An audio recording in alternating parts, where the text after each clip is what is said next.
هنتكلم النهاردة عن الآيلتس. إيه هو الآيلتس ويعني إيه كلمة آيلتس؟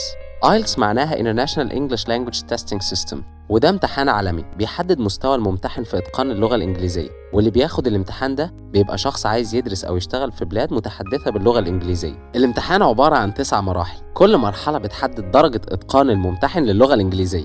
أول مرحلة هي مرحلة المبتدئ اللي مش بيستخدم اللغة Non-User، وبنسميها Band Score 1. آخر مرحلة أو المرحلة التاسعة هي مرحلة خبير باستخدام اللغة Expert، وبنسميها Band Score 9.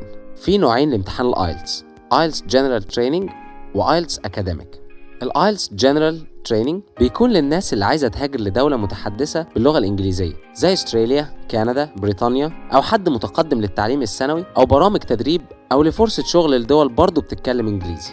الآيلتس Academic بيكون للناس المتقدمة للتعليم العالي، بتعمل ماجستير أو دكتوراه في جامعة في أحد الدول اللي بتتكلم إنجليزي. الامتحان عبارة عن تقييم للأربع مهارات الأساسية للغة اللي هم قراءة وكتابة واستماع وتحدث. الامتحان ليه كورسات تدريب اسمها IELTS Preparation Courses، ودي بتساعدك على إنك تتدرب على أسلوب الامتحان قبل ما تاخده. لمعلومات أكتر عن IELTS Preparation Courses سجل في الفورم اللي في البوست.